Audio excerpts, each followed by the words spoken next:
You're listening to SuperPower Mommas on the SuperPower Up podcast, the show that embraces the art of soulful parenting.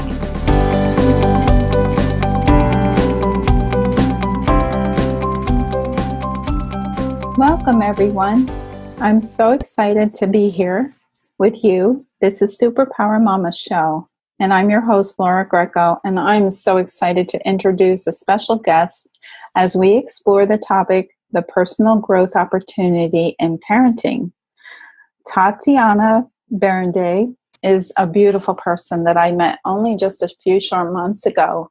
And what really attracted me to her is her love of women in her work, especially with moms, how she helps them to reclaim their feminine power, embrace their sexuality in a profound and healthy way, and become more present in their bodies so that they can model this to their children and embody this and what this embodiment really looks like.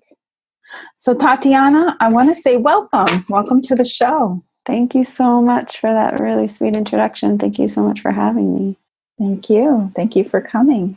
So would you like to expand a little bit on this? I'd love to know let's start with your superpowers, as we always do. What are your superpowers, Tatiana? Yeah, well, I have a lot of superpowers, as we all do.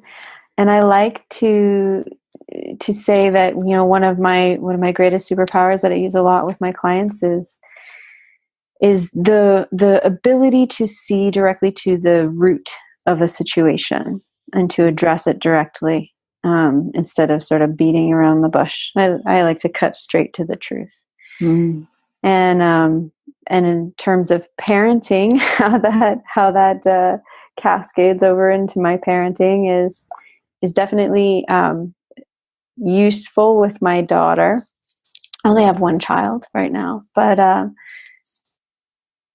yeah, I tend to know what's going on with her, and if she's having, especially like if she's having some emotional outburst. One of the things that I really appreciate about that superpower and how I can address my parenting with it, is that I can go right to what she's actually frustrated about. Mm-hmm. So a lot of times kids get frustrated and it looks like they're frustrated about one thing, but there's really something else emotionally going on that either they're picking up in the environment, something that's going on between their parents, and they're acting it out, they're playing it out. And it might look just like, oh, the tomato fell on the floor, but really there's a larger thing happening. So that's how I use that superpower specifically in my parenting. I love but that. Also with clients. Yeah. I love that. And it is so true. I raised 4 girls of my own. And there can be a lot of emotional things going on.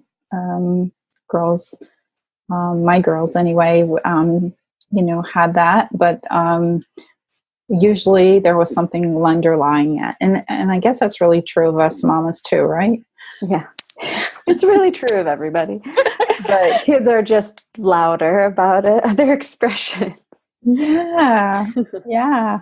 And they're sort of like our little mirrors, aren't they? Oh my God. I remember when my daughter she was just starting to like walk around and talk a little bit. And it was like she would reflect exactly what I was thinking.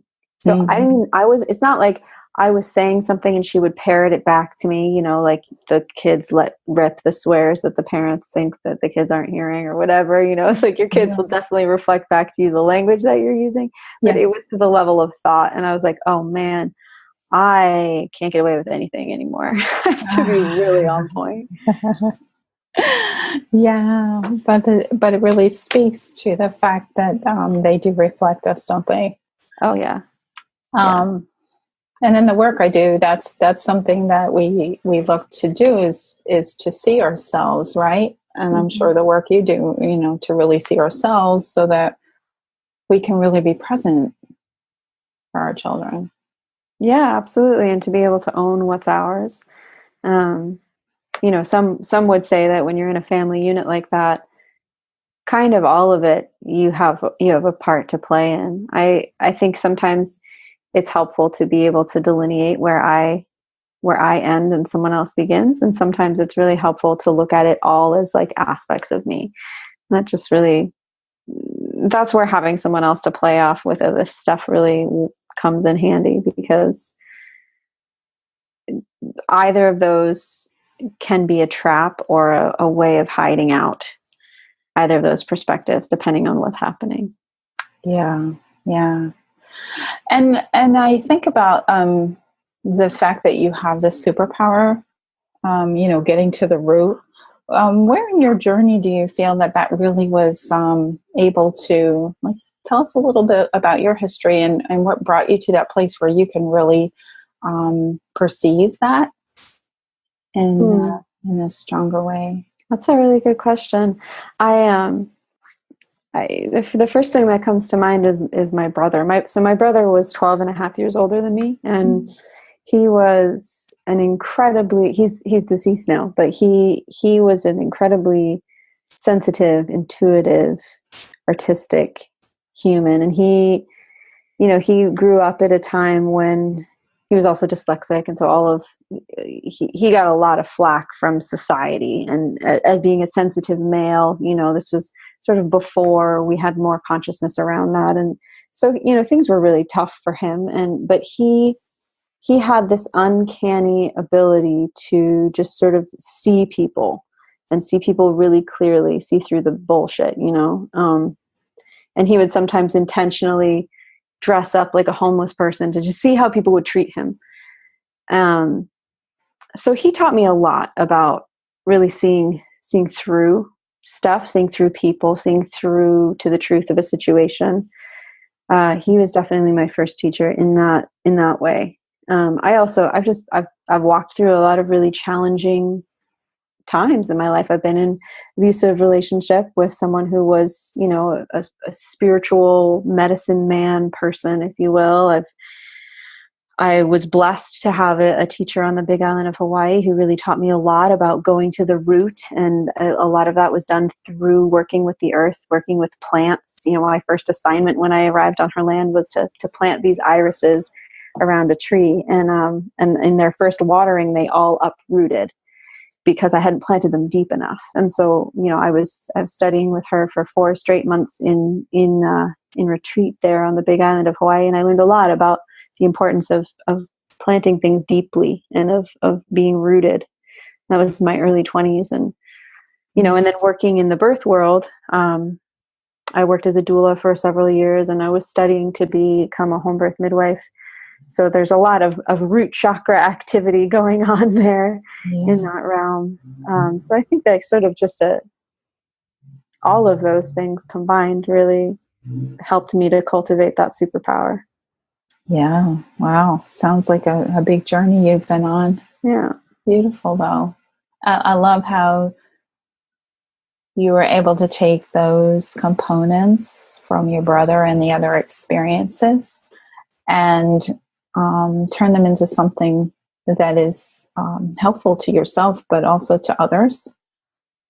Being a doula really requires a lot of gentleness and insight. Mm-hmm. And I'm sure that the people you worked with were really appreciative of that. Yeah, a lot of space.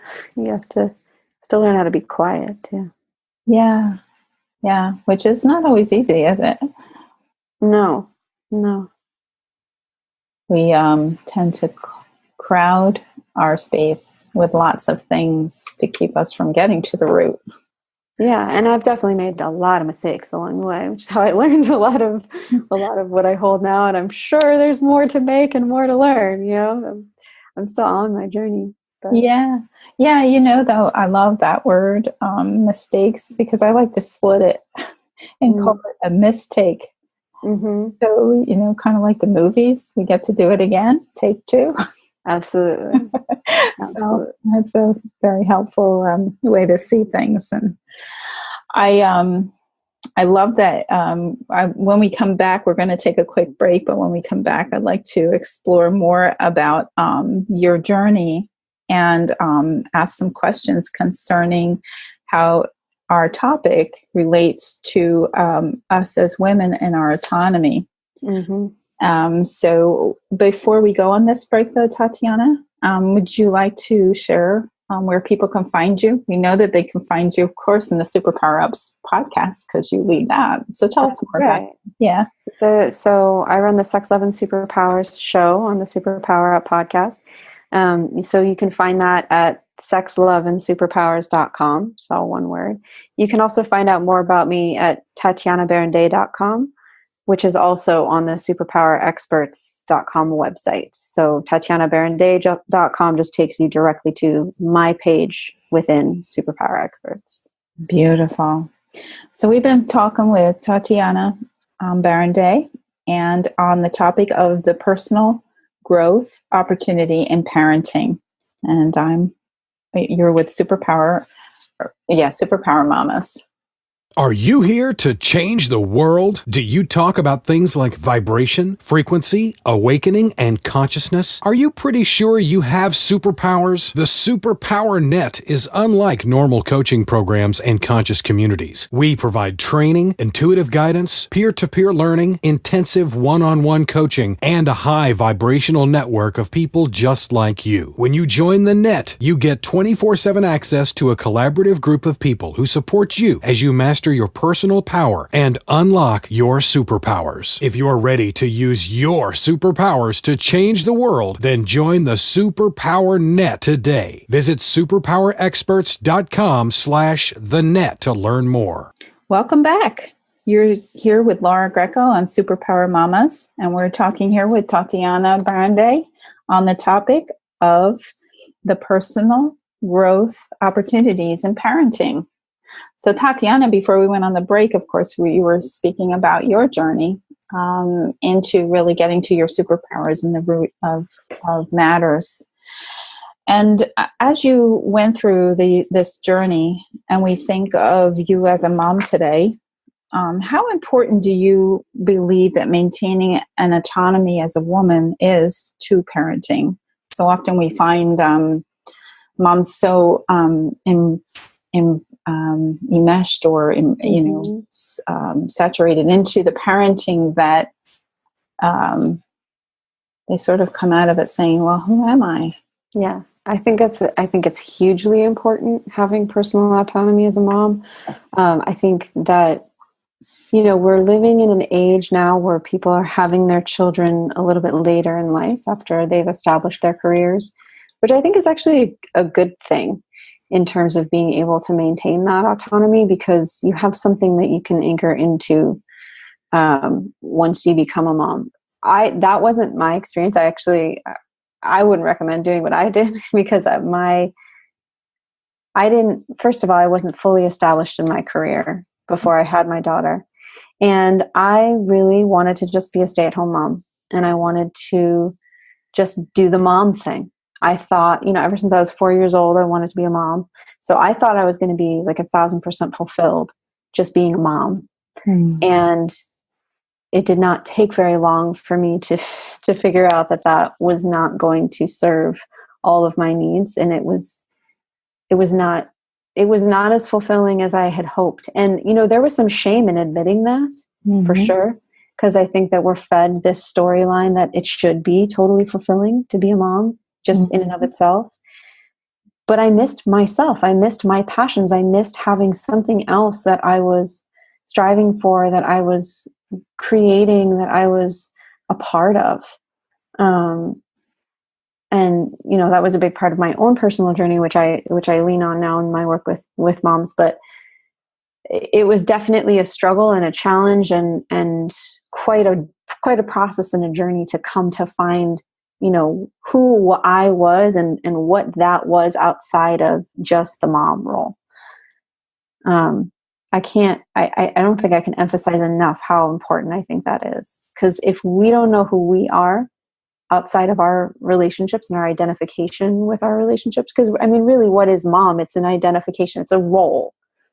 But I'm not just mom. I'm also a wife and a lover and a daughter and myself. I'm a traveler. I'm someone who loves to cook and garden and dance and sing and, a musician and all of these different things and a coach and all of this, right. And to try to just fit myself into a little mom box. That's leads to a slow and painful internal atrophy, I think.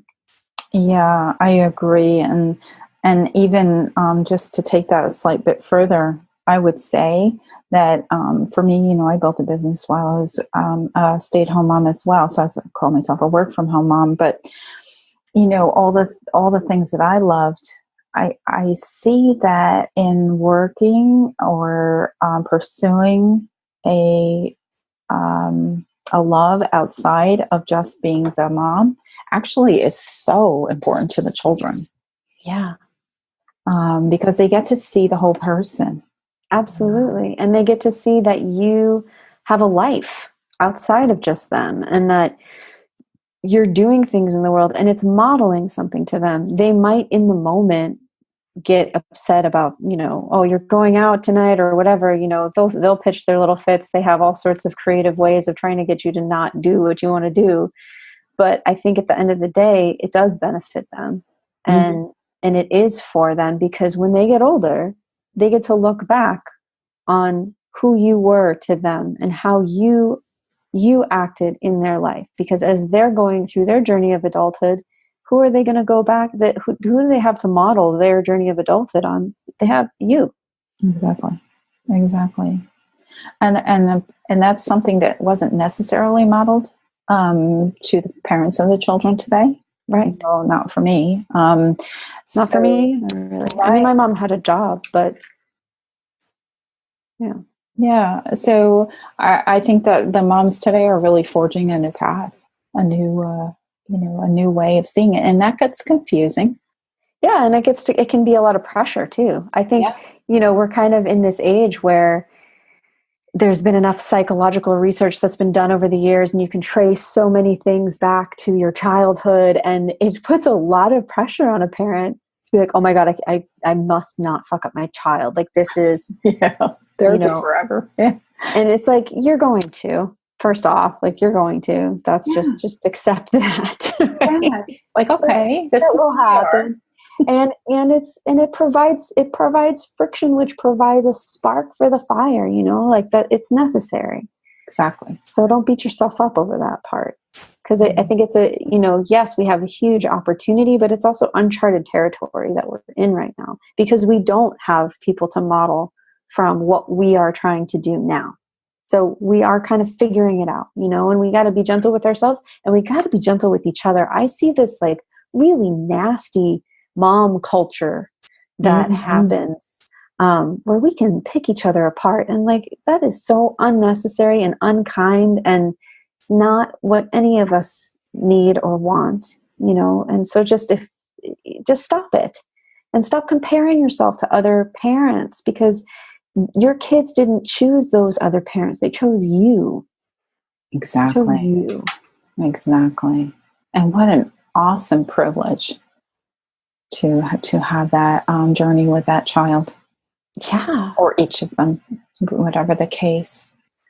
The amount of growth, I know for me, being a mom myself, the amount of growth that I went through having 4 daughters is amazing. And there were things that I didn't do that they wished I had or hadn't. And, there were things that they came out of the parenting experience, or the growing up experience that they had to speak with me about as they grew up. But even that's okay, because it gave me a chance to really reflect and to see where I could become more of the person that, that would be, maturing and growing and able to share more with others as well as myself. This sort of leads right into another question that I have for you, Tatiana, and that is, when we think about the movement that we are in and the culture that is in such a big shift right now, what do you see, the effects of what moms are doing today? What do you see this on a global scale, like as time goes on? What do you see is evolving here? Well, it's interesting, because I think about this a lot with my daughter, and even just simple things like what influences. I mean, we have so much choice right now. Yeah. We have the internet. We have the world literally at our fingertips. Yeah. We have so much choice as to how we want to influence our children. And that is a huge gift. And it's also a huge responsibility. Yeah. Because all of it is cumulative and it has an impact. So, I mean, I urge parents to think about what kind of child or what kind of adult they want their child to grow up to be. Because that's really what we're doing in parenting, is we're creating future adults. Exactly. And so what do we want? You know, some people might have issue with me talking about it like this, but it's like, how do you want to program your kid? Because that's essentially what we're doing. Whether we're conscious of it or not, we are programming our children. Mm-hmm. And so how do we want to do that? And with what? And just be mindful of that and have intention around that. Because like it or not, they're getting programmed. And we live in an age where we get to choose how that happens. And that includes, that's not just like books you read and movies they watch or don't watch, or, you know, how much dirt they get to dig in or what, but that also includes how we relate to them, how we give them a vocabulary about how to talk about their feelings, how to talk to one another, how we talk to the other people in our lives, how we talk to our partners if we have them in our life, how we talk to our parents, you know, all of that. They're taking all of that in. There's so many neural synapses that are getting created. You know, I mean, it's like mind blowing when you think about a child's brain and how much it's developing and how quickly. And all of that is occurring every single day. And all of these interactions are affecting that. Yeah. Yeah. And although they're individual and they will, you know, two people can see the same thing and see something entirely different, right? Mm-hmm. So it is with children. You know, my 4 children grew up in the same household, and yet each had an angle as to what they saw while growing up, or how they perceived it and how they felt around it, what stories they created around it, right? And so I think about, you know, on the world scale, often moms today have, you know, something they really want that really matters to them in the world. That really they want to see change, whether it's an environmental aspect or peace aspect, you know, whatever that is. I think about the idea of what is that? And then how about we reverse engineer our family life to actually model that in our homes, starting with us. Totally. Right? Totally. Absolutely. And I think it comes back again to the autonomy piece. Because like, if you have something that you're passionate about, if you love volunteering and you know, if you care about the climate and you go after that, your kids see that. And whether or not it becomes their passion as they grow older, it doesn't really matter. What matters is that they were modeled somebody who knows how to go after their passion. Exactly. And affect change within it. Exactly. And this is beautiful, because research does show that also when parents are including their children in these kind of activities, even if it doesn't become their passion, just offering that or offering them, you know, what is their passion and pursue that in a volunteer way has a huge impact on the happiness of that child. It does. I will tell you, you know, my father and I did not have the easiest relationship when I was growing up. He was not the easiest person. I'm not the only one who says that. It's not just because I was his daughter, but he was a powerful man, and he did a lot of amazing things in his life. And not to disparage him by any means, but I absolutely see how the most important part of his life and the most important project when he was dying, he was looking back on his life, and this was absolutely, he created something called the Free Romania Foundation. He was an immigrant from Romania, and Romania was a communist country when he lived there, which is why he left.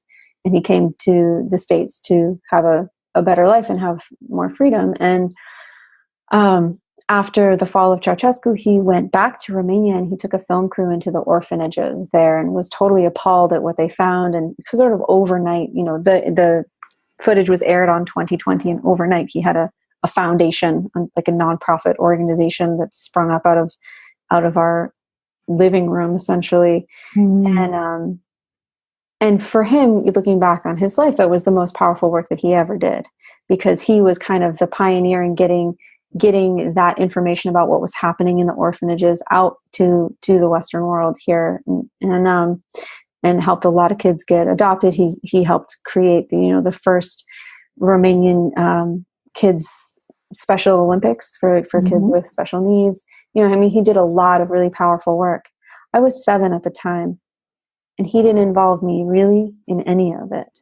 And I look back on, I still today, I draw a lot of strength from his strength and his resolve. I've worked through a lot of the pain around our relationship and around that process and around not being included in it, and all of the patterns that set up for me and the stories that I ended up telling as a kid, and yada, yada, all that stuff.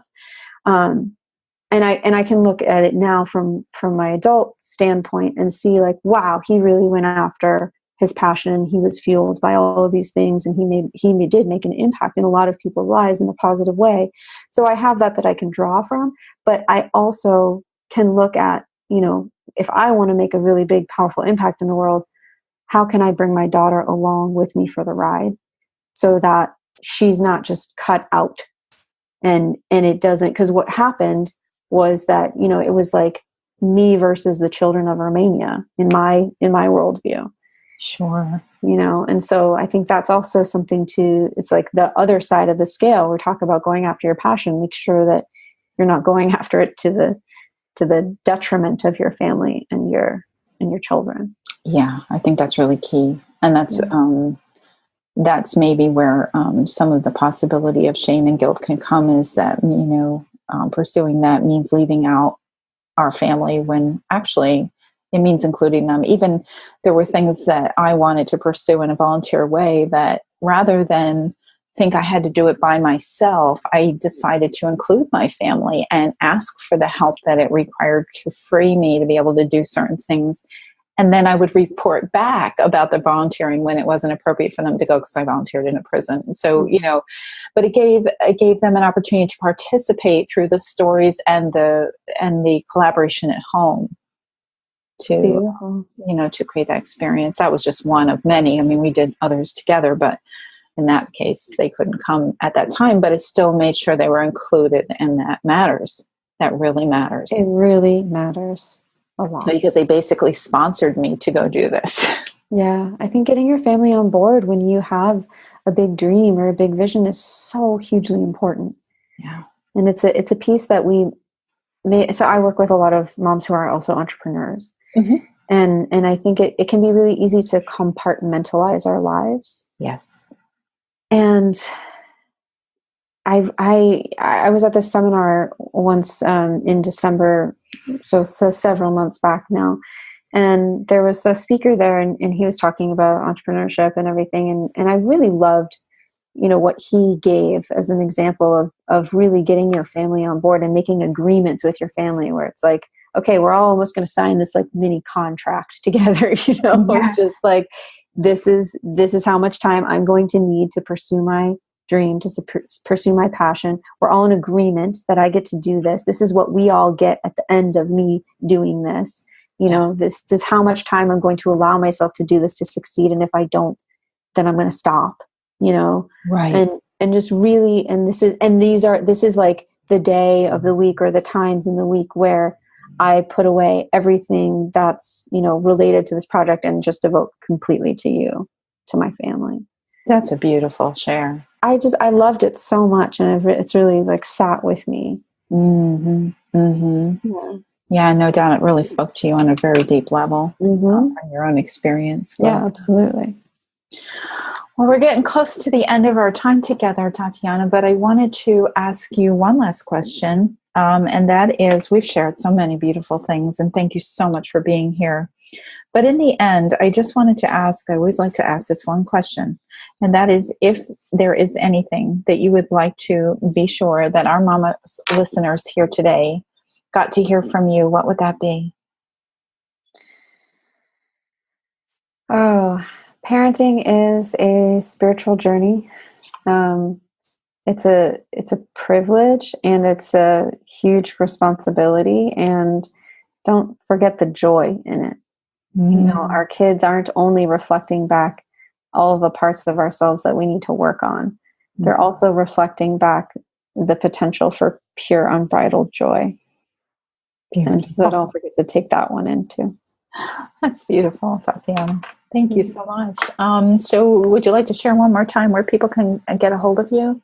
Absolutely. They can go to TatianaBerindei.com, or they can go to SuperPowerExperts.com, or they can go to SexLoveAndSuperPowers.com to find the podcast, which is also on iTunes. And if you're listening to this now, then you can listen to other episodes where I'm the host. So yes, and an amazing podcast. I was just listening to one this morning. It's really, really good. So thank you so much. And thank you, mamas, for being here. And I just wanted to say to you one thing. All of this that we spoke about speaks to the idea of remembering that you are loved. So my admonition this week is to just take some time to notice where you've been shown love in the world, and know that you've got this. You can do it. You've got everything you need. It's just a matter of digging in and finding it. So, and whatever it is, we can always improve on it tomorrow, and it's okay. So I love you all. Love yourselves, and have a great week. Thank you. Are you ready to discover your superpowers? Go now to SuperPowerExperts.com and take the Superpower Quiz today.